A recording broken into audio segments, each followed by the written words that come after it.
Hello friends, exam circuit channel पर आपका स्वागत है। आई होप आप सब अच्छे होंगे और आपकी प्रिपरेशन भी अच्छे से चल रही होगी। और आपका जो एग्ज़ाम है अभी उसमें कुछ थोड़ा सा ही टाइम बाकी है, मुश्किल से 1 वीक लगा लो आप। तो मैं आपके लिए जो PYQ आज लेके आई हूँ वो आपके एस्टेट के हैं। एस्टेट के जो PGT का एग्ज़ाम हुआ था हमारा, ये उसके PYQ हैं। और एक बात और थी, कल वीडियो नहीं आ पाई क्योंकि बहुत ज़्यादा बारिश हो रही है और इसलिए कुछ वाईफाई में कुछ प्रॉब्लम आ गई, तो नेटवर्क इशू था, तो वीडियो जो है अपलोड नहीं हो पाई थी। ठीक है, तो इसलिए कल वीडियो नहीं आ पाई और आज भी थोड़ा सा लेट हो गया वीडियो अपलोड होने में। पर आगे कोशिश करूँगी जब तक आपका एग्ज़ाम नहीं होता तो हम डेली वीडियो मैं लेके आऊँ आपके लिए PYQ की, क्योंकि अब जो ये टाइम है वो आपके लिए बहुत आपका जो टाइम बहुत इम्पोर्टेंट टाइम है। ठीक है, क्योंकि टाइम बहुत कम रह गया हमारे पास और इसमें हम जितने न्यूमेरिकल या जितने PYQ हम सॉल्व करेंगे उतना जो है आपका कंसेप्ट जो है यहाँ पे क्लियर हो जाएगा होएगा। ठीक है, तो कल के लिए सॉरी वीडियो ना आने के लिए, बट आगे कोशिश करूँगी डेली वीडियो आई। तो आज हम जो क्वेश्चंस करेंगे वो हम करेंगे वो जो होंगे हमारे, ये जो हमारा एस्टेट का एग्ज़ाम हुआ था PGT का लेवल 3 का, ये जो है MCQ हैं उनके हैं। 2023 में हुआ था, पता नहीं 2022 में हुआ था ये एग्ज़ाम।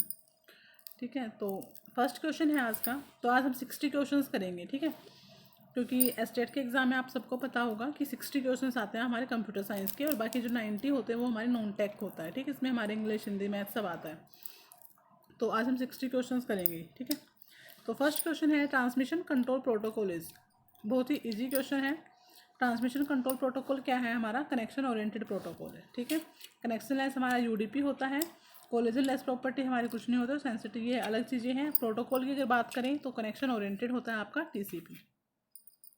नेक्स्ट क्वेश्चन है the select operation is use to choose a subset of tuple from a relation that satisfy a. देखो हमारे पास दो हम ऑपरेशंस की बात करते हैं, एक होता है हमारा सेलेक्ट ऑपरेशंस, एक होता है हमारा प्रोजेक्शंस। ठीक है, तो यहाँ पे सिलेक्ट पर देखो, सिलेक्ट क्या करता है? सिलेक्ट आपको किसी एक कंडीशंस जो होगी उसका, अगर वो कंडीशन ट्रू हो रही है तो आपको जो टप्पल्स होगी वो रिटर्न करता है, मतलब जो आपका आउटपुट आएगा वो टप्पल की फॉर्म में आएगा। ठीक है, सिलेक्ट क्या करता है? टप्पल्स आपको रिटर्न करता है।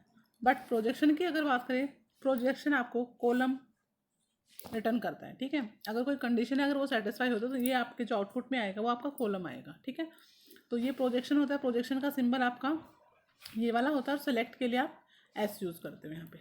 ठीक है, तो यहाँ पे इन्होंने सिंपल पूछा है कि जो select operation is use to choose a subset of tuples from a relation that satisfy, तो जो रिटर्न करेगा, टप्पल्स रिटर्न करेगा, तो जब आपकी कंडीशन क्या होगी, जो आपकी सिलेक्शन कंडीशन है वो क्या होगी, यहाँ पे सेटिस्फाई होगी, तभी वो क्या करेगा, एक सबसेट ऑफ टप्पल्स का जो है आपको रिटर्न कर देगा। ठीक है, तो नेक्स्ट क्वेश्चन है आपका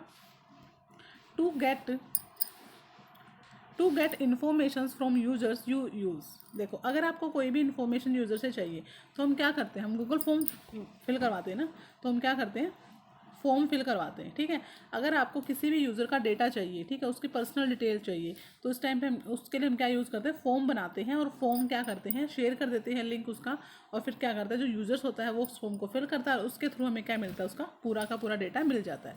तो यहाँ पे हम क्या यूज़ करते हैं, फॉर्म्स यूज़ करते हैं। तो ऑप्शन नंबर 3 यहाँ पे करेक्ट आंसर होगा। नेक्स्ट क्वेश्चन है if a class contains at least one pure function it is called as dash class. ठीक है, तो देखो यहाँ पे इन्होंने बोला एक ऐसी क्लास है, ये आपका C++ का क्वेश्चन है, तो C++ का ये आपका है। इसी ने बोला कि अगर एक क्लास में एक प्योर वर्चुअल फंक्शन होता है। ठीक है, देखो सबसे पहले तो प्योर वर्चुअल फंक्शन क्या होता है, जब आपका फंक्शन ओवरराइडिंग की बात आती है, जब आपकी फंक्शन ओवरराइडिंग की बात आती है कि एक फंक्शन क्या बार बार ओवरराइड हो रहा है। जैसे कि देखो आपने एक बेस क्लास बनाई, ठीक है, बेस क्लास में कोई एक फंक्शन बनाया, ठीक है, फिर एक डेराइव्ड क्लास बनाई जो क्या करते हैं, जो इनहेरिट करते हैं बेस क्लास को। ठीक है, और जो फंक्शन यहाँ पे था वो सेम फंक्शन आपने यहाँ भी यूज़ किया है। ठीक है, यहाँ पे सपोज करो वो फंक्शंस की डेफिनेशन कुछ और है। ठीक है, जब आपने ड्राइव क्लास में सेम फंक्शन को यूज़ किया है, वहाँ पे आप उसकी जो डेफिनेशन दे रहे हो वो कुछ अलग दे रहे हो। डेफिनेशन क्या होती है कि उस पूरी फंक्शंस की वर्किंग की, वो फंक्शन क्या परफॉर्म करेगा, क्या ऑपरेशन परफॉर्म करेगा। ठीक है, तो बेस क्लास में फंक्शन बनाया, वो डेफिनेशन कुछ और है। डराइव्ड क्लास क्या करती है, जो बेस क्लास से ही इनहेरिट होती है, तो जो सेम फंक्शन यहाँ पे यूज़ हुआ वो कुछ और डिफाइन कर रहा है, ठीक है। तो वो होता है आपका फंक्शन ओवरराइडिंग। और वही आपका, तो ऐसे केसेस में जब आपको फंक्शन ओवरराइडिंग जो आपकी होती है, उस फंक्शन ओवरराइडिंग को अगर आपको क्या करना है, ओवरकम करना है, आप क्या चाहते हो कि फंक्शन ओवरराइड ना हो, ठीक है। क्योंकि देखो सेम फंक्शंस जब अलग अलग क्लास में यूज़ हो रहा है, जहाँ पे एक क्लास में उसकी डेफिनेशन कुछ और है, दूसरी क्लास में डराइव्ड क्लास में उसकी डेफिनेशन कुछ और है, तो जब आप ऑब्जेक्ट बनाते हो तो ऑब्जेक्ट हम किसका बनाते हैं, हमेशा बेस क्लास का ऑब्जेक्ट बनाते हैं, ठीक है। बेस क्लास का ऑब्जेक्ट बनाएगा तो जो बेस क्लास का फंक्शन बनाया वो सिर्फ कॉल होगा, मतलब जो बेस क्लास के फंक्शंस की जो डेफिनेशन है वो सिर्फ वही आपकी क्या होगी, प्रिंट होगी, ठीक है, वही काम करेगा। तो फिर जो डराइव्ड क्लास का फंक्शन है उसका क्या यूज़ रहा, ठीक है। अब जो डराइव्ड क्लास ने फंक्शंस को ओवरराइड किया है, उस फंक्शन को बनाया है, तो वो तो कहीं कॉल ही नहीं हुआ, वो तो उसकी तो आउटपुट आई ही नहीं, ठीक है। तो ऐसे उस सिचुएशन में कि फंक्शन ओवरराइड अगर हो जाता है और हम चाहते हैं कि दोनों क्लासेस का क्या हो, फंक्शंस कॉल हो, ठीक है। क्योंकि देखो ड्राइव क्लास ने फंक्शन बनाया है तो वो भी तो कॉल होने के लिए बनाया है ना, वो भी तो कुछ परफॉर्म करना चाहता है अपना, ठीक है। लेकिन ऑब्जेक्ट आप बेस क्लास का बनाओगे तो बेस क्लास का फंक्शन ही बार बार क्या होगा, कॉल होगा, ड्राइव तक वो जाएगा ही नहीं। तो ऐसे केस में हम क्या करते हैं, फंक्शन ओवरराइडिंग को ओवरकम करने के लिए हम क्या बनाते हैं, वर्चुअल फंक्शन बना देते हैं, प्योर वर्चुअल फंक्शंस, ठीक है। अगर ऐसा कोई फंक्शन है जो ओवरराइड आपको करना है, मतलब उसको कहीं आगे जाके आपको यूज़ करना है किसी दूसरी क्लास में डिफरेंट डेफिनेशन के साथ, तो फिर हम क्या करते हैं, उस फंक्शंस को क्या बना देते हैं, वर्चुअल बना देते हैं। मतलब उस फंक्शंस के आगे जहाँ भी वो फंक्शन आप डिक्लेयर करोगे वहाँ पे हम वर्चुअल कीवर्ड यूज़ कर लेते हैं, ठीक है। इससे क्या होगा, इससे ये होगा कि जब बेस क्लास का ऑब्जेक्ट, तो फिर हम क्या करेंगे, बेस क्लास का जो ऑब्जेक्ट बनता है वहाँ पे हम क्या बनाएंगे, बेस क्लास का पॉइंटर बनाएंगे, ना कि ऑब्जेक्ट, ठीक है। वर्चुअल फंक्शन क्या कहता है कि ऐसा फंक्शन जो बार बार क्या हो रहा है, ओवरराइड हो रहा है, तो ऐसे उसमें क्या करें, हम उस फंक्शन को वर्चुअल बना दें ताकि जो सभी क्लासेस का जो फंक्शन है डिफरेंट डिफरेंट डेफिनेशन के साथ वो क्या हो जाए, प्रिंट हो जाए, ठीक है। तो यहाँ पे हम क्या करते हैं, पॉइंटर की हेल्प से हम क्या करते हैं, वर्चुअल क्लास के फंक्शंस को एक्सेस करते हैं, ठीक है। फिर हम बेस क्लास का ऑब्जेक्ट ना बना के पॉइंटर बनाते हैं, ठीक है। तो ये पूरा का पूरा जो फंडा होता है वो वर्चुअल फंक्शंस का होता है। अब इन्होंने यहाँ पे सिंपल क्या पूछा है कि अगर एक क्लास के अंदर कोई प्योर वर्चुअल फंक्शन है, मतलब सिर्फ एटलीस्ट वन है, मतलब एक ऐसा फंक्शन जो वर्चुअल आपने बना दिया है, तो वो क्लास कैसी होती है, हमारी एब्स्ट्रैक्ट क्लास हो जाती है, ठीक है। एक ऐसी क्लास जिसके अंदर प्योर वर्चुअल फंक्शन होता है, अगर एक भी है तो फिर वो हमारी कैसी क्लास हो जाएगी, एब्स्ट्रैक्ट क्लास हो जाएगी। वो हमारी कंक्रीट क्लास होती है, एक हमारी एब्स्ट्रैक्ट क्लास होती है। तो जिसमें प्योर वर्चुअल फंक्शन नहीं होता वो आपकी कंक्रीट या सिंपल क्लास होती है, बट जो क्लास के अंदर वर्चुअल फंक्शन आ जाए वो आपकी कैसी क्लास होती है, एब्स्ट्रैक्ट क्लास होती है, ठीक है। तो ऑप्शन नंबर बी यहाँ पे करेक्ट आंसर होगा। नेक्स्ट क्वेश्चन है, this command is use to modify the attribute value one और मोर सिलेक्टेड टपल्स। देखो यहाँ पे सिंपल क्या बोला है कि जो एट्रीब्यूट्स है, सपोज करो एक एट्रीब्यूट्स है सैलरी, ठीक है। अब उस सैलरी की वैल्यूज़ में आपको अपडेट करना है, मतलब जो डेटा है उसको चेंज करना है, उसको मॉडिफाई करना है, तो हम कौन सी कमांड यूज़ करते हैं, यहाँ पे हम अपडेट कमांड यूज़ करते हैं। ये आपकी कैसी कमांड है, डीएमएल कमांड है, डेटा मैनिपुलेशन लैंग्वेज। जो आपकी डीएमएल होती है उसके अंदर आपके अपडेट कमांड हम यूज़ करते हैं, जिसकी हेल्प से हम किसी वैल्यू में, मतलब जो आपका डेटा है उसमें हम क्या करते हैं, चेंज करते हैं, ठीक है। तो एट्रीब्यूट्स की जो वैल्यू होगी उसमें मॉडिफाई होगा, तो इट मीन्स आपकी यहाँ पे डीएमएल कमांड यूज होगी और अपडेट जो है आपकी डीएमएल के अंदर आती है, ठीक है। तो ऑप्शन नंबर सी यहाँ पे करेक्ट आंसर होगा। नेक्स्ट क्वेश्चन है, which phase answer the question of who will use the system, what the system will do and where and when it will be use. देखो इन्होंने simple क्या बोला कि ऐसा फेज बताओ जो क्या बताएगा कि कैसे सिस्टम बनेगा, कैसे यूज़ होगा, कहाँ पे सिस्टम यूज़ होगा, कब यूज़ होगा। ये सब चीज़ें हम कहाँ करते हैं, ये हम एनालिसिस में करते हैं, ठीक है। मतलब एनालिसिस में हम यही एनालिसिस करते हैं ना कि जब सिस्टम का फर्स्ट फेज होता है कि एनालिसिस वाला, उसमें हम क्या एनालाइज होता है हमारा, यही होता है कि कैसे सिस्टम बनेगा, कैसे काम करेगा, कहाँ पे यूज़ होगा, कब यूज़ होगा, कौन उसको यूज़ करेगा, वो सारी चीज़ें हम कहाँ कौन से फेज़ में करते हैं, एनालिसिस फेज में हम करते हैं, ठीक है। देखो डिज़ाइनिंग में क्या करते हैं, डिज़ाइनिंग में फंक्शन डिज़ाइन करते हैं, मतलब कि जो फंक्शंस के अलग अलग जो मॉड्यूल्स बन रहे हैं वो कैसे बनेंगे, ठीक है। अलग अलग मॉड्यूल्स बनाना, ठीक है, उसका आर्किटेक्चर डिफाइन करना, वो हम क्या करते हैं, डिज़ाइनिंग में करते हैं। प्लानिंग में सिर्फ प्लान करते हैं, जो डिज़ाइन बनेगा उसे पहले हम प्लान करते हैं कि कैसे कैसे में काम करना है, ठीक है। और इम्प्लीमेंटेशन तो कोडिंग होती है आपकी, ठीक है। तो एनालिसिस फेज में ये सब जो है आपका होता है। नेक्स्ट क्वेश्चन है आपका, degree of the relationship type is is the number of participating. देखो डिग्री क्या बताता है, डिग्री आपका, ये पहले भी बता चुके, एक डिग्री होता है, कार्डिनलिटी होता है, ठीक है। तो जो डिग्री होगा वो क्या बताता है कि नंबर ऑफ एट्रीब्यूट्स, कितने नंबर ऑफ एट्रीब्यूट्स जो है पार्टिसिपेट कर रहे हैं, ठीक है। और जो कार्डिनलिटी होती है वो क्या बताते हैं कितनी नंबर ऑफ रोज है, ठीक है। तो ऑप्शन नंबर 4 यहाँ पे करेक्ट आंसर होगा। नेक्स्ट क्वेश्चन है fast and small memory between CPU and main memory whose access time is closer to the processing speed of CPU. देखो इन्होंने बोला कि जो सीपीयू है, जो आपका सीपीयू है और जो आपकी मेन मेमोरी है, ठीक है, उनके बीच में एक छोटी सी मेमोरी होती है, वो आपकी कौन सी होती है, कैशे मेमोरी होती है, जो फास्ट होती है, सीपीयू के पास है तो एक्सेस टाइम यहाँ पे कम लगेगा, बट ये थोड़ी सी क्या होती है, कॉस्टली होती है, ठीक है। एक साइज़ में छोटी होती है, साइज़ में छोटी है, सीपीयू के पास होने के कारण क्या है, जल्दी एक्सेस होता है डेटा, ठीक है। तो स्पीड बहुत ज़्यादा है इसकी, तो इसलिए क्या है, थोड़ी कॉस्टली है। तो यहाँ पे कौन सा आएगा, ऑप्शन नंबर 4 इसका करेक्ट आंसर होगा। नेक्स्ट क्वेश्चन है find the octal equivalent of 9, 5 to 10। देखो एक नंबर है आपका, एक डेसिमल नंबर है, उसको बोला है ऑक्टल में कन्वर्ट करना है। हाँ तो देखो डेसिमल टू ऑक्टल जाना है, मतलब डेसिमल टू अदर बेस जाना है, मैं बहुत बार बता चुकी हूँ, हम डिवाइड करते हैं, ठीक है। तो हम 9, 5, 2 को किससे डिवाइड करेंगे, 8 से डिवाइड करेंगे, ठीक है। तो जहाँ से जब हमने इसको 8 से डिवाइड किया तो क्वेश्चन क्या आएगा, 8 1 जा 8, 1 रिमाइंडर बचा 1 और 5 15, और 8 1 जा 8 बचा 7, 7 और 2 72, 8 9 जा 72, ठीक है। मतलब रिमाइंडर क्या बचा आपका, 0 बचा, ठीक है। नेक्स्ट 8 से किया तो 8 1 जा 8 हुआ, 3 9, 8 4 जा 32, ठीक है। रिमाइंडर क्या बचा, यहाँ पे बचा 7, ठीक है। 9 में से 2 गया 7, फिर 8 से किया 8 1 जा 8 और रिमाइंडर कितना बचा 6, तो 1 6 7 0, 1 6 7 और 0, ये आपका क्या आ गया, ऑक्टल नंबर आ गया इस नंबर का। तो ऑप्शन नंबर कौन सा रहेगा, 1 6 7 0, ऑप्शन नंबर ए, ठीक है। तो फर्स्ट ऑप्शन इसका करेक्ट आंसर होगा। नेक्स्ट क्वेश्चन है टपल्स इन पाइथन। पाइथन में टपल्स कैसी होती है, इम्यूटेबल होती है, ठीक है। तो पाइथन में जो टपल्स होते हैं वो इम्यूटेबल होती है, ठीक है। बाकी आपकी लिस्ट क्या होती है, म्यूटेबल्स होती है, ठीक है। टप्पल सेट ये सब आपकी क्या होती है, इम्यूटेबल होती है, ठीक है। तो ऑप्शन नंबर यहाँ पे सेकंड इसका ये वाला आंसर रहेगा, सेकंड में इम्यूटेबल वाला, लिस्ट होती है इम्यूटेबल, इम्यूटेबल टप्पल्स होती है। नेक्स्ट क्वेश्चन है इस set of style rules that describes a document display characteristic. देखो एक स्टाइल के रूल्स हैं, जो भी आपकी स्टाइल शीट होती है उसके कुछ रूल्स हैं जो क्या बताता है कि डॉक्यूमेंट्स का जो कैरेक्टरिस्टिक्स होंगे, मतलब उसकी जो प्रॉपर्टी होंगी वो डिफाइन करेगा। तो ऐसी, तो वो क्या होता है, वो आपका होता है स्टाइल शीट, ठीक है। स्टाइल शीट में क्या होता है, सारे के सारे रूल्स होते हैं, किसी भी जो शीट है उसको डिस्प्ले कैसे होगा वो सब बताता है। तो स्टाइल शीट इसका करेक्ट आंसर होगा। नेक्स्ट है find the decimal equivalent of octal number.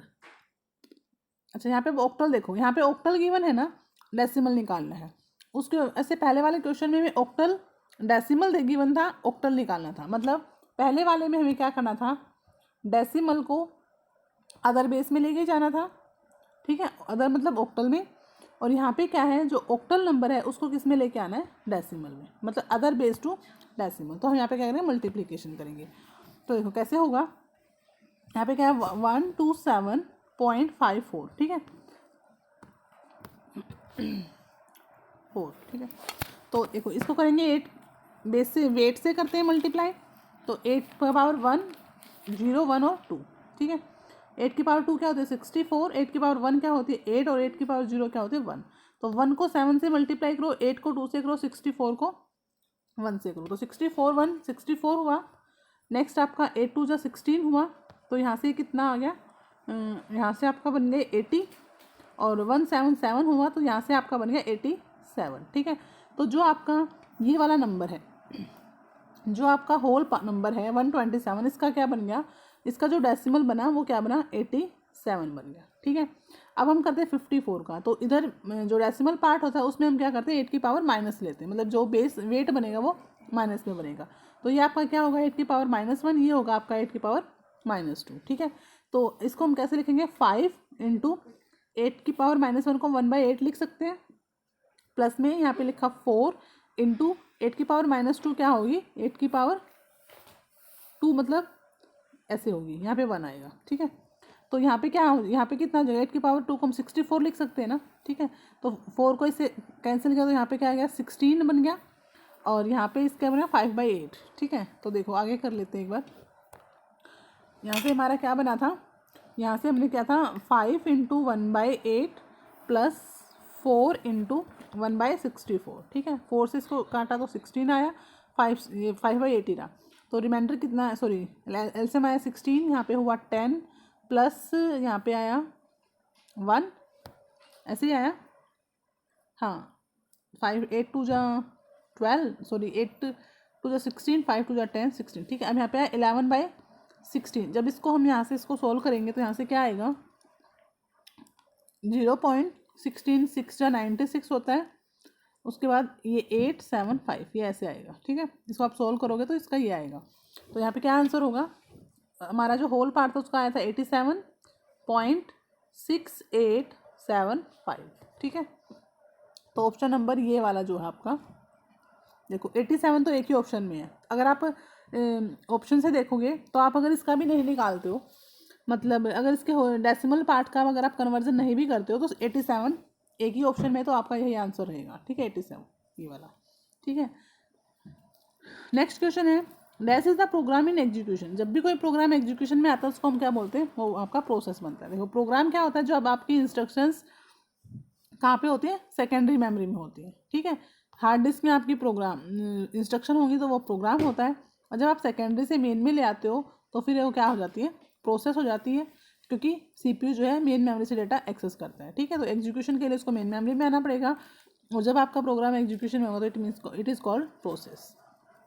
Next question है आपका HTML tag must be written within. तो एचटीएमएल टैग को हम, ये हमने पहले भी ऐसा क्वेश्चन किया कि एंगुलर ब्रैकेट में इस वाले जो है ब्रैकेट होती है इसमें हम इसको राइट करते हैं, ठीक है। नेक्स्ट क्वेश्चन है all the calculations and decision making operations are perform in which unit. देखो सारी की सारी कैलकुलेशंस या जो आपके ऑपरेशन परफॉर्म होते हैं वो आपके कहाँ होते हैं, एएलयू में होते हैं, अर्थमेटिक लॉजिक यूनिट। तो ऑप्शन नंबर 3 इसका करेक्ट आंसर होगा, अर्थमेटिक लॉजिक यूनिट, ठीक है। एएलयू के अंदर सारे के सारे ऑपरेशन परफॉर्म होते हैं। नेक्स्ट क्वेश्चन है dash is use to detect the errors in the header to avoid the misdelivery, ठीक है। अच्छा मतलब इन्होंने बोला, ये नेटवर्क का क्वेश्चन है कि अगर आपको हेडर में ही एरर डिटेक्ट हो जाए ताकि कोई भी जो है पैकेट जो है वो किसी गलत डेस्टिनेशन से या रॉन्ग डेस्टिनेशन पे ना पहुंचे, ठीक है, मिस डिलीवरी ना हो उसकी। तो देखो वो क्या होता है, हमें पता है नेटवर्क लेयर पे हम क्या यूज़ करते हैं, चकसम यूज़ करते हैं। नेटवर्क लेयर पे आपका कौन सा यूज़ होता है, चकसम, ठीक है।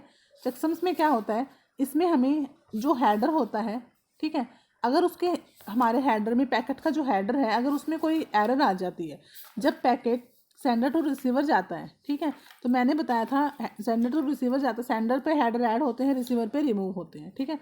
तो जब हेडर के साथ पैकेट के साथ हेडर भी गया, क्योंकि देखो पैकेट जाएगा, पैकेट में तो डेटा है, तो वो किस डेस्टिनेशन पे जाएगा वो कौन बताएगा, हेडर बताता है, ठीक है।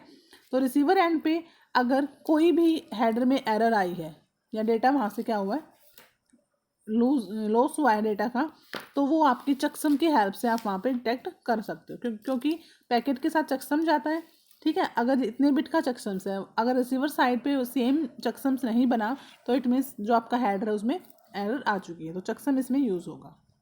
नेक्स्ट क्वेश्चन है initially internet was used for.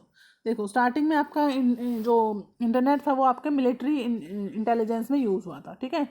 बाद में आप अभी आजकल तो जो इंटरनेट हो मेडिसिन के फील्ड में, कम्युनिकेशन, एजुकेशन सब में यूज़ होता है, लेकिन इनिशियली पूछा तो मिलिट्री में हुआ था ये, ठीक है।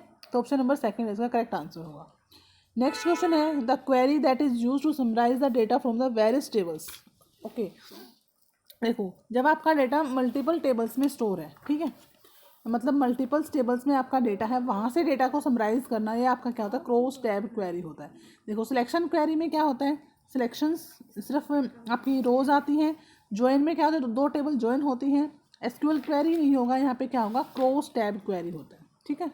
इसकी हेल्प से आप डेटा को समराइज कर सकते हो। तो ऑप्शन नंबर 4 यहाँ पे करेक्ट आंसर होगा, 4।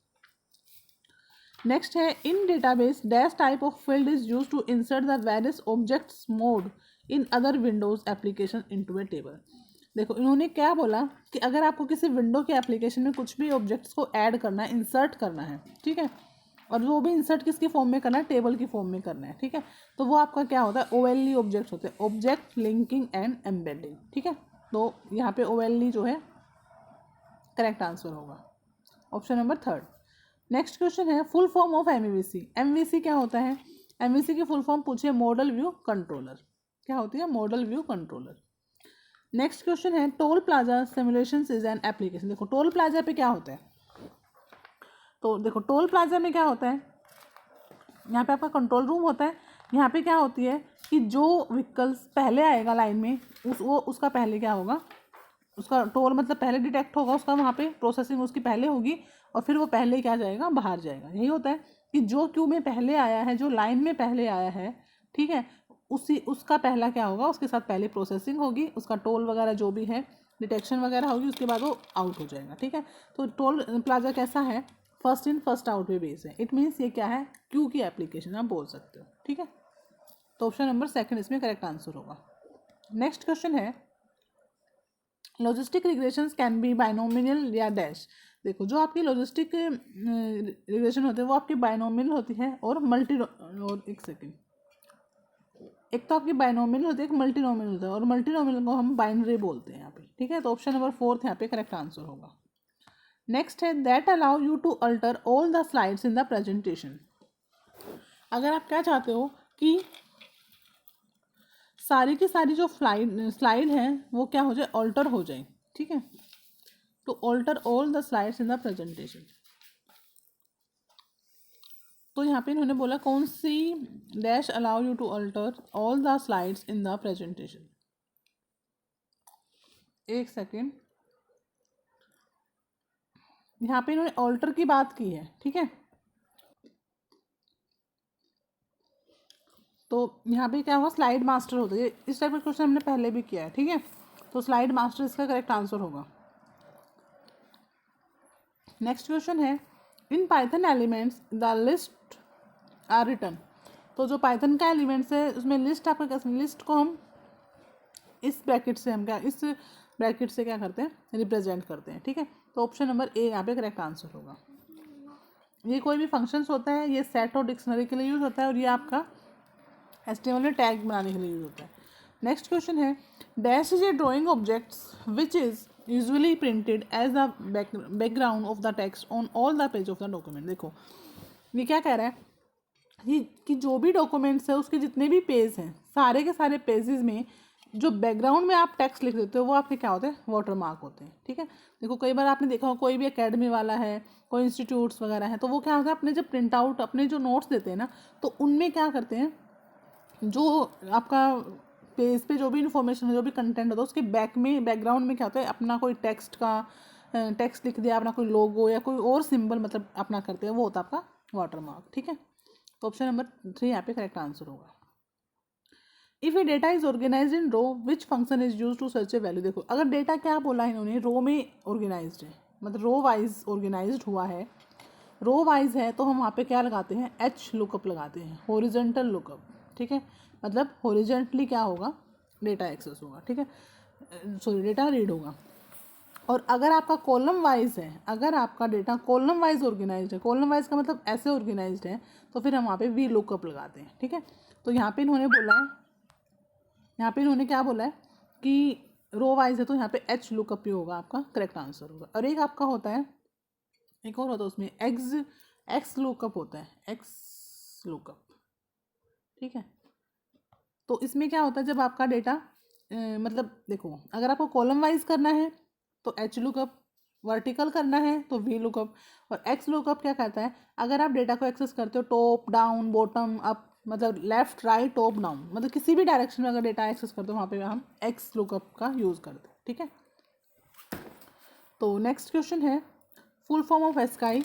बहुत ही बेसिक क्वेश्चन है। एस्काई की फुल फॉर्म क्या होता है, American standard code for information intelligence. यहाँ पे ये होता है, अफ्रीकन नहीं होता, अमेरिकन होता है, सिमुलेशन नहीं होता, स्टैंडर्ड होता है। ठीक है, नेक्स्ट क्वेश्चन है dash allow you to dash allows you to synthesize and analysis data from list or existing table. देखो इसमें आपका इसका आंसर होगा पाइवट टेबल। इसकी हेल्प से हम क्या करते हैं, डेटा को एनालाइज करते हैं। ठीक है, या फिर सिंथेसाइज करते हैं, समराइज, यहाँ पे समराइजेशन आप बोल सकते हो डेटा का, तो पाइवट टेबल के अंदर होता है ये। नेक्स्ट क्वेश्चन है dash command is use to duplicate the active documents under different name. इन्होंने बोला एक एक्टिव डॉक्यूमेंट्स को आप मतलब उसकी कॉपी करना चाहते हो, उसको डुप्लीकेट बनाना चाहते हो और डिफरेंट नेम से, तो वहाँ पे आप क्या करते हो, सेव एज यूज़ करते हो ना। तो वहाँ पे कौन सा ऑप्शन होता है, save as command. Save as command से क्या होता है, एक एक्टिव डॉक्यूमेंट्स के अगर आपको दूसरी कॉपी बनानी है, नाम दूसरा चाहिए, तो उसके लिए हम सेव एज यूज़ करते हैं, ठीक है। नेक्स्ट है pictorial representation of algorithm is called. कई बार बता चुकी हूँ, पिक्टोरियल रिप्रेजेंटेशन आपकी क्या होती है, फ्लो चार्ट होती है, ठीक है। फ्लो चार्ट में हम डायग्राम के थ्रू बताते हैं कि हमारा जो प्रोग्रामिंग है वो कैसे कैसे वर्क करेगी। नेक्स्ट क्वेश्चन है the traffic which can adjust over wide range to change in delay या throughput across an internet and still meets the needs of an application. देखो इन्होंने क्या बोला, इंटरनेट्स की बात की है कि इंटरनेट्स में अगर कोई भी पैकेट डिले होता है या उसकी थ्रूपुट चेंज होती है, ठीक है, तो ऐसा ट्रैफिक, अच्छा मतलब वो क्या करता है, तो ऐसा ट्रैफिक जो क्या करता है, एडजस्ट करता है सारी की सारी चीज़ों को, ठीक है। इस टाइप का अगर कुछ भी अक्कर होता है, डिले होता है, थ्रूपुट चेंज हो जाती है, तो वो पूरे के पूरे ट्रैफिक को क्या करेगा, एडजस्ट करेगा, क्योंकि वही आपके एप्लीकेशंस की क्या होती है, नीड्स होती है। तो वो आपकी क्या होते हैं, वो आपका होता है यहाँ पे इसमें यहाँ पे आपका आएगा इलास्टिक ट्रैफिक, उसको हम बोलते हैं, ठीक है। ये कौन सा ट्रैफिक होगा, इलास्टिक। नेक्स्ट क्वेश्चन है dash is one of the gateway of internet. Internet का गेटवे क्या होता है, हब, वेब होता है, ठीक है। इंटरनेट मीन्स वेब, तो ऑप्शन नंबर 4 इसका करेक्ट आंसर होगा। नेक्स्ट है the study how to make computers do things which at the moment people do better. Sorry, इन्होंने ऐसा बोला कि एक कंप्यूटर्स को ऐसा बनाना कि वो पीपल्स के लिए अच्छा मतलब कुछ कर सके, ठीक है। कैसे वो लोगों के लिए अच्छा कर पाएगा, वो चीज़ें आपकी क्या होती है, आर्टिफिशियल इंटेलिजेंस, मतलब मशीन्स को क्या करना है, इंटेलिजेंट बनाना है आपको, ठीक है, जो पीपल्स के लिए क्या करे, बेटर वर्क कर सके। तो ऑप्शन नंबर 2 यहाँ पे करेक्ट आंसर होगा, 2, ठीक है। नेक्स्ट क्वेश्चन है it is a variant of generate and test in which feedback from the test procedure is use to help the generator decide which direction to move in the search space. Okay, देखो यहाँ पे उन्होंने क्या बोला कि जो भी feedback आ रहा है, ठीक है, अलग अलग फीडबैक आ रहे हैं, और उन फीडबैक में से क्या करेंगे हम, बेस्ट फीडबैक को निकालना, ठीक है।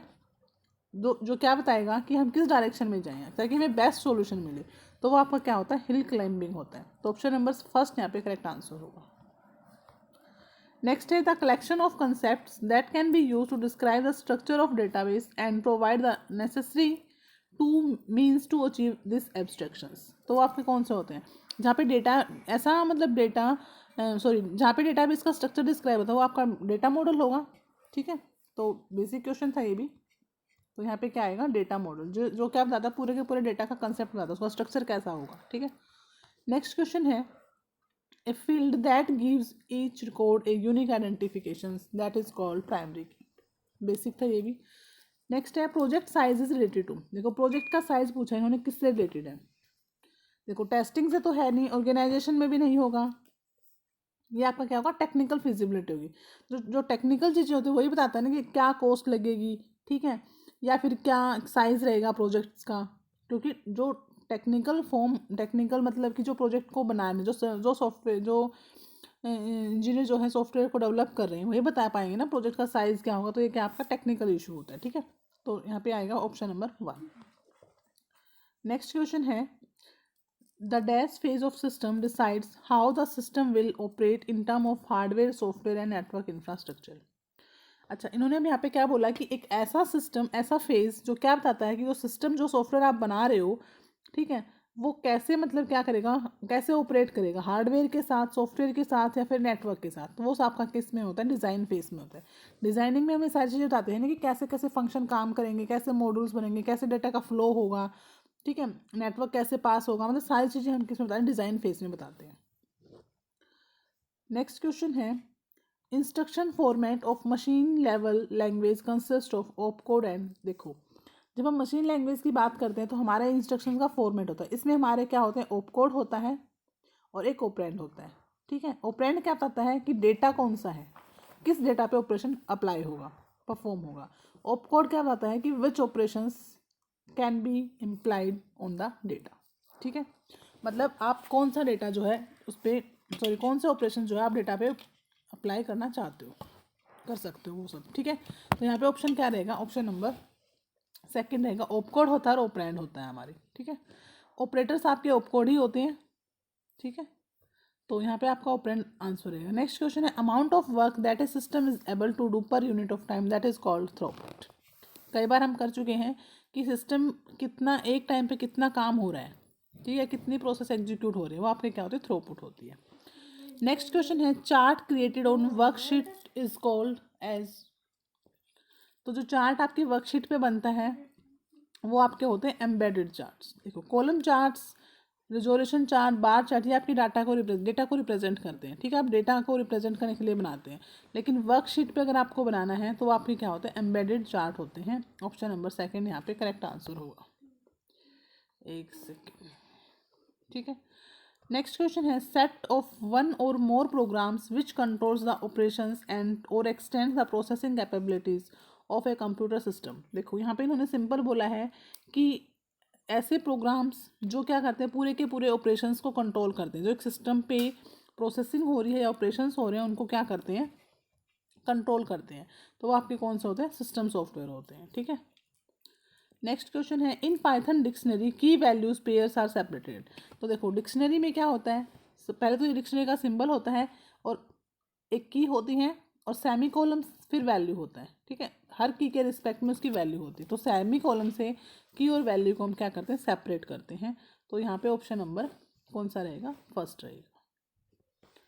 नेक्स्ट क्वेश्चन है in Python instance method use as first default parameter. तो देखो फर्स्ट डिफॉल्ट पैरामीटर हमारा कौन सा होता है, सेल्फ होता है, ठीक है। जब आप कोई भी मेथड्स या कोई भी फंक्शंस बनाते हो, ठीक है, तो बाय डिफ़ॉल्ट जो फर्स्ट पैरामीटर होगा वो क्या होगा, सेल्फ होता है वो, ठीक है। मतलब जो फंक्शंस का नेम हो रहा है, जो इंस्टांस है, जो मेथड्स का जो इंस्टांस है वही रहेगा फर्स्ट पैरामीटर, तो डिफ़ॉल्ट पैरामीटर तो वो खुद ही रहता है, ठीक है। नेक्स्ट क्वेश्चन है which of the following HTML codes display the content in the bold face. तो बोल्ड फेस की यहाँ पे बात हुई है, तो देखो बोल्ड फेस के लिए हम बी टैग यूज़ करते हैं सब, ठीक है। तो ये वाला ऑप्शन कैंसिल हुआ, हम करेंगे इस वाले टैग को यूज़ करते हैं और क्लोज करने में हम ये वाला टैग लगाते हैं, ठीक है।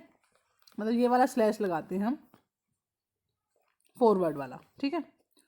तो यहाँ पे देखो ये ऑप्शन वैसे कैंसिल हो गया, यहाँ पे इन्होंने स्लैश नहीं लगाया और यहाँ पे इन्होंने ये बैकवर्ड वाला स्लैश लगाया, फॉरवर्ड वाला लगाया, तो ऑप्शन नंबर बी यहाँ पे करेक्ट आंसर होगा। नेक्स्ट क्वेश्चन है dash list can be preceded by one of the several bullet style, close circle, open circle या स्क्वायर। देखो उन्होंने बोला एक जो लिस्ट हम बनाते हैं, जब हम लिस्ट बनाते हैं तो लिस्ट हमारी क्या होती है, ऑर्डर्ड होती है, अनऑर्डर्ड होती है, ठीक है। दो तरह की लिस्ट होती है, एक ऑर्डर्ड एक अनऑर्डर्ड। ऑर्डर क्या बताता है कि आपका डेटा क्या होगा, अरेंज होगा, या तो उसमें हम 1 2 3 का फॉर्मेट फॉलो करते हैं, ABC का फॉर्मेट हो गया, रोमन नंबर में फॉर्मेट हो गया, मतलब हम क्या करते हैं, काउंटिंग हमारी होती है, ऑर्डर में होता है। एक अनऑर्डर होते हैं जिसमें क्या होती है, हम सर्कल्स, स्क्वेयर्स, इस टाइप के सिंबल्स यूज़ करते हैं लिस्ट को प्रेजेंट करने के लिए, ठीक है। तो वो आपकी किस टाइप की लिस्ट होती है, अनऑर्डर लिस्ट होती है। ऑप्शन नंबर बी यहाँ पे करेक्ट आंसर होगा। नेक्स्ट है go live is dash. Go live यहाँ पे क्या है, एक वेबसाइट नहीं है, डेटाबेस नहीं है, ब्राउजर नहीं है, गो लाइव आपका क्या है, यहाँ पे वेब पब्लिकेशन टूल है, ठीक है। तो ऑप्शन नंबर सेकंड होगा। नेक्स्ट क्वेश्चन है the capacity to change the conceptual schema without having to change the external schema या एडिशनल प्रोग्राम। देखो ये डेटा बेस का क्वेश्चन है, इन्होंने यहाँ पे क्या बोला है, हमारे पास 2 टाइप्स के हमारे क्या होते हैं, डेटा इंडिपेंडेंसी होती है। एक हमारी होती है फिजिकल इंडिपेंडेंस, एक होती है हमारी लॉजिकल इंडिपेंडेंस, ठीक है। आपको पता है जब हम डेटा की व्यू की बात करते हैं तो यहाँ पे आपका फिजिकल व्यू होता है। फिजिकल मतलब डेटा कैसे कैसे स्टोर है, ठीक है, किस फॉर्म में डेटा स्टोर है, एक्चुअल में टेबल की फॉर्म में है, ग्राफ की फॉर्म में कैसे है, ठीक है। सेकेंड आपका होता है कंसेप्चुअल स्कीमा, जो बताता है कि डेटा आपस में कैसे लिंक हो रहा है, ठीक है, टेबल की फॉर्म में है लेकिन उनके बीच में क्या रिलेशनशिप है। यहाँ पे आता है कैसे डेटा स्टोर है, यहाँ पे तक क्या डेटा स्टोर है, क्या क्या डेटा है, कैसे रिलेशनशिप है। और एक आपका होता है एक्सटर्नल व्यू। इस तरह से आपके 3 व्यू होते हैं जब आप डेटाबेस बनाते हो, ठीक है। एक होता है डेटा किस फॉर्म में स्टोर है, फिजिकल स्टोरेज उसकी क्या है। एक होता है कंसेप्चुअल, क्या डेटा स्टोर हो रखा है, ठीक है, क्या रिलेशनशिप है। एक होता है एक्सटर्नल, मतलब जो यूज़र को क्या दिख रहा है, यूज़र व्यू हो जिसको आप बोलते हो। तो जब हम इस टाइप का, जब हमारा 3 व्यू होते हैं तो हमारे पास 2 टाइप्स की इंडिपेंडेंसी आती है डेटा की, एक फिजिकल इंडिपेंडेंसी है आपकी लॉजिकल इंडिपेंडेंसी। देखो फिजिकल इंडिपेंडेंसी क्या कहती है, फिजिकल मतलब फिजिकली इंडिपेंडेंट है डेटा आपका, क्या है फिजिकली इंडिपेंडेंट है कि अगर आप यहाँ पे कुछ भी चेंज करते हो, अगर आप अपने डेटा के फिजिकल स्टोरेज पे कुछ भी चेंज करते हो तो आपका जो कंसेप्चुअल स्कीमा है उस पर कोई भी चेंज नहीं होगा, क्योंकि वो इंडिपेंडेंट है। इंडिपेंडेंट का मतलब यही होता है कि कोई भी चीज़ एक दूसरे पे डिपेंड नहीं है। तो जब आप उसके टेबल्स में कुछ चेंज कर रहे हो, ठीक है, टेबल्स मतलब फिजिकली आप उसकी कुछ भी चेंज कर रहे हो, उसका कोई भी फीचर्स में आप चेंज कर रहे हो, तो जो आपका कंसेप्चुअल व्यू है उस पर कोई भी फ़र्क नहीं, कोई भी इफेक्ट वहाँ पे नहीं होता। तो इसका मतलब हम बोलते हैं कि आपकी फिजिकल डेटा इंडिपेंडेंसी है, कि फिजिकली आपने कुछ भी चेंज किया तो आपका कंसेप्चुअल लेवल पे कोई भी चेंज नहीं हुआ, ठीक है। दूसरा आपका आता है लॉजिकल इंडिपेंडेंसी। लॉजिकल इंडिपेंडेंसी क्या कहता है, अगर आप कॉन्सेप्चुअल पे कोई भी क्या करते हो, चेंज करते हो, मतलब क्या डेटा स्टोर हो रखा है आपका, ठीक है, डेटा के बीच में रिलेशनशिप क्या है, एंटिटी क्या है, एट्रीब्यूट्स क्या है, मतलब इस टाइप का अगर आप कोई भी चेंज करते हो, ठीक है, कंसेप्चुअल बेस मतलब कंसेप्ट में अगर कोई भी आप चेंज करते हो तो जो यूज़र को व्यू दिख रहा है उसमें कोई भी चेंज ना हो, उस पर कोई भी इफेक्ट ना हो, वो आपके क्या होता है, लॉजिकल डेटा इंडिपेंडेंसी होता है। मतलब लॉजिकल लेवल पे होता है कि अगर आप किसी भी डेटाबेस के लॉजिक में कोई भी चेंज कर रहे हो तो यूज़र को जो यूज़र का जो व्यू है, ठीक है, उसमें कोई भी चेंज ना हो, तो एक्सटर्नल व्यू पे आपका कोई भी चेंज ना हो, वो आपकी क्या होती है, लॉजिकल इंडिपेंडेंसी होती है, ठीक है। तो यहाँ पे देखो उन्होंने यही बोला है कि अगर आप किसी के कंसेप्चुअल स्कीमा में चेंज करते हो without having to change the external schema, उसके एक्सटर्नल स्कीमा में चेंज कोई कुछ भी चेंज नहीं होता, उस पर कोई इफेक्ट नहीं पड़ता, तो वो आपकी कौन सी होती है, वो आपकी लॉजिकल डेटा इंडिपेंडेंसी होती है, ठीक है। फिजिकल में चेंज किया, ठीक है, कंसेप्ट पे कोई फर्क नहीं आया तो वो आपकी फिजिकल इंडिपेंडेंसी, और अगर आप कंसेप्ट में चेंज कर रहे हो और एक्सटर्नल पे कोई चेंज नहीं आया तो आपकी लॉजिकल, ठीक है। ऑप्शन नंबर 4 यहाँ पे करेक्ट आंसर होगा। नेक्स्ट क्वेश्चन है, in SQL terminology dash is it single table that is derive from the other table. देखो अगर एक टेबल को आप दूसरी टेबल से ड्राइव कर रहे हो तो वो आपका कौन सा होता है, वहाँ पे आपका व्यू यूज होता है, ठीक है। व्यू टेबल मतलब कि इसका मतलब वर्चुअल टेबल, कि आप एक टेबल से कोई दूसरी टेबल ड्राइव कर रहे हो, वो आपका व्यू टेबल होती है। तो ऑप्शन नंबर 2 यहाँ पे करेक्ट आंसर होगा। नेक्स्ट क्वेश्चन है, which of the following is not a cloud service model. Cloud service model नहीं है। देखो क्लाउड सर्विस में IaaS आता है, इंफ्रास्ट्रक्चर एज ए सर्विस होता है, प्लेटफॉर्म एज ए सर्विस होता है, SAS होता है, IaaS होता है, PaaS होता है और SAS होता है। तो जो आपका SAS होता है वो आपका होता है सॉफ्टवेयर एज ए सर्विस, ठीक है। सिस्टम एज ए सर्विस कोई भी नहीं होता। तो यहाँ पे करेक्ट आंसर क्या रहेगा, 4th रहेगा, क्योंकि यहाँ पे इन्होंने नोट पूछा है, ठीक है। तो नोट है तो आपका ऑप्शन नंबर 4 यहाँ पे करेक्ट आंसर होगा। नेक्स्ट क्वेश्चन है, it refers to mathematical procedure that needs to transform a number of possible correlated variables into small number of uncorrelated variables, ठीक है। देखो यहाँ पे इन्होंने बोला है कि अगर आपका कोई भी कोरिलेटेड वेरिएबल्स में आप चेंज कर रहे हो कुछ भी, तो आपके जो कोरिलेटेड वेरिएबल्स को आप ट्रांसफॉर्म कर रहे हो अनकोरिलेटेड वेरिएबल्स में, तो वो आपके किस प्रिंसिपल पे वर्क करता है, वो आपका होता है प्रिंसिपल कंपोनेंट एनालिसिस, ठीक है, इस पे काम करता है। ऑप्शन नंबर बी यहाँ पे करेक्ट आंसर होगा। नेक्स्ट है, which of the following is not a search engine नहीं है। देखो गूगल आपका सर्च इंजन है, याहू सर्च इंजन है, लाइकोस आपका क्या है, सर्च इंजन है, इंटरनेट एक्सप्लोरर क्या है, आपका ब्राउजर है, ठीक है। इसकी हेल्प से आप इंटरनेट को यूज़ करते हो, तो ये आपका ब्राउजर है। तो ऑप्शन नंबर यहाँ पे 3rd इसका करेक्ट आंसर होगा, ठीक है। नेक्स्ट क्वेश्चन है, step by step description how to arrive at a solution to a given problem that is called algorithm. Step to step मतलब एक सीक्वेंस में आप कोई भी प्रॉब्लम का सॉल्यूशन फाइंड आउट करो, वो आपका क्या होता है, एल्गोरिथम्स होता है, ठीक है। तो ऑप्शन नंबर 1 यहाँ पे करेक्ट आंसर होगा। नेक्स्ट क्वेश्चन है, this model converts the Python source into the .py file. जो क्या करता है, पाइथन के सोर्स कोड को किस में कन्वर्ट करता है, .pyc फाइल में।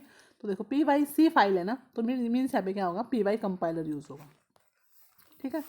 तो यहाँ पे pyc फाइल मतलब कंपाइलर जो है कन्वर्ट्स करके देगा सोर्स कोड को किसमें, pyc फाइल में। तो ऑप्शन नंबर 4 यहाँ पे करेक्ट आंसर होगा। नेक्स्ट क्वेश्चन है, a program which is responsible to translate assembly language code into the machine code. Assembly language को बिल्कुल से इजी क्वेश्चन है, असेंबलर कन्वर्ट करता है मशीन कोड में। इसमें फुल फॉर्म ऑफ DRAM। देखो DRAM क्या होता है, डायनामिक रैंडम एक्सेस मेमोरी। तो ऑप्शन नंबर देखो, डाउनलोड नहीं होता, डिफरेंट नहीं होता, डायनेमिक होता है, लेकिन यहाँ पे गलत लिखा है तो यहाँ पे आएगा डायनेमिक रैंडम एक्सेस मेमोरी, ठीक है। जो आपकी एक्चुअल में मेन मेमोरी तो वो आपकी DRAM होती है, और जो आप कैशे मेमोरी होती है उसको हम स्टैटिक रैम बोलते हैं, ठीक है, वो आपकी एस रैम होती है। देखो जो आपकी रैम होती है उसका 2 पार्ट्स होते हैं, एक होता है स्टैटिक रैम एस रैम, एक होता है डी रैम। तो स्टैटिक रैम आप एक्चुअल में आपकी कैशे मेमोरी ही होती है, और जो आपकी मेन मेमोरी होती है वो आपकी डी रैम होती है। नेक्स्ट क्वेश्चन है, to insert the image we use, image के लिए हम कौन सा टैग यूज़ करते हैं, इमेज टैग फॉलो करते हैं हम, ठीक है। नेक्स्ट है, an integrated set of programs that controls the resource of a computer system and provides its users an interface that is easily to use. तो ऑपरेटिंग सिस्टम होता है जो सारी की सारी चीज़ें जो है क्या करता है, कंट्रोल करते हैं। तो ये भी क्या एक सिस्टम सॉफ्टवेयर है, और सॉफ्टवेयर है तो ये क्या है, सेट ऑफ प्रोग्राम्स है, ठीक है। तो सॉरी ऑप्शन नंबर 1 इसका करेक्ट आंसर होगा। लास्ट सेकंड है, a small dark square in the right hand corner of the cell is called. देखो एक सेल होता है, एक सेल के जो डार्क राइट कॉर्नर पे जो एक डार्क स्क्वेयर बना होता है उसका मतलब क्या होता है, फिल हैंडल, मतलब हैंडल फिल करो आप यहाँ पे, ठीक है। तो ऑप्शन नंबर यहाँ पे 4 रहेगा। नेक्स्ट है, the software containing N interpreter that converts the byte code into machine code.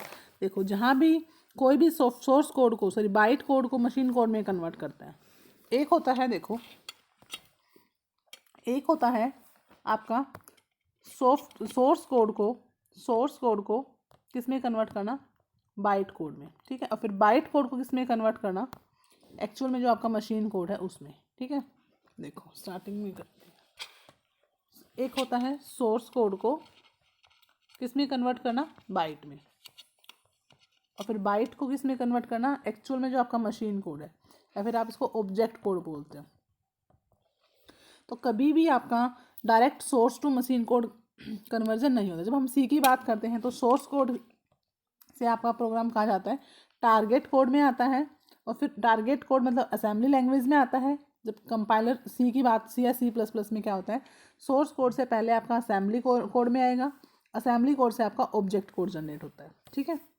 Source code को असेंबली में कन्वर्ट करेगा कंपाइलर, और असेंबली को फिर किस में करेगा, मशीन में आपका कन्वर्ट करेगा आपका। जावा की बात करें तो सोर्स कोड को पहले बाइट कोड में कन्वर्ट किया जाता है, और फिर बाइट कोड से आपका मशीन कोड में आता है या ऑब्जेक्ट कोड में। तो यहाँ पे आपकी JVM मशीन लगी होती है, जावा वर्चुअल मशीन, ठीक है। मतलब जावा की मशीन है जो क्या करेगी, जावा का जो बाइट कोड में मिला है डेटा उसको मशीन कोड में करेगा। यहाँ पे इन्होंने पाइथन की बोली है, तो पाइथन के सोर्स कोड को बाइट कोड को कौन करेगा, PVM, पाइथन वर्चुअल मशीन, ठीक है। तो यहाँ पे करेक्ट आंसर क्या होगा, option number Python virtual machine, हाँ ऑप्शन नंबर 2 यहाँ पे करेक्ट आंसर होगा, ठीक है। तो ये थे आज आपके PYQ, आपके एस्टेट के PGT के, ठीक है। तो आई होप आपको क्लियर हुए होंगे टॉपिक्स भी और कंसेप्ट भी, और आपके लिए हेल्पफुल भी रहेंगे, क्योंकि जो देखो सिलेबस जो होता है ऑलमोस्ट सेम ही होता है। कंप्यूटर साइंस का सबका जो बेसिक सब्जेक्ट्स हैं वो सब में सेम आते हैं, ठीक है। कुछ एक्स्ट्रा ऐड हो जाता है, बाकी जो बेसिक सब्जेक्ट्स हैं वो सभी कॉम्पिटिटिव एग्जाम में कंप्यूटर साइंस के सेम आते हैं। तो इससे आपके कई कंसेप्ट क्लियर हुए होंगे, ठीक है। तो आई होप आपको वीडियो अच्छी लगी होगी। तो अगर वीडियो अच्छी लगे तो प्लीज़ लाइक करना, चैनल पे नए तो सब्सक्राइब करना, कोई डाउट है तो कमेंट बॉक्स में टाइप करना, ठीक है। आप वीडियो देखते हो और विदाउट लाइक किए उसको चले जाते हो, ठीक है। अगर आपको वीडियो समझ आ रही है, आपको अच्छी लग रही है, आपके कुछ डाउट क्लियर हो रही हैं, कंसेप्ट क्लियर हो रही है, तो प्लीज़ लाइक कर दिया करो, ठीक है। तो फिर ठीक है, मिलते हैं नए PYQ के साथ, तब तक के लिए बाय बाय। और आज की ये वीडियो भी थोड़े से लेट हो जाएगा अपलोड होने में, ठीक है। चलो फिर ठीक है, मिलते हैं नेक्स्ट PYQ के साथ, तब तक के लिए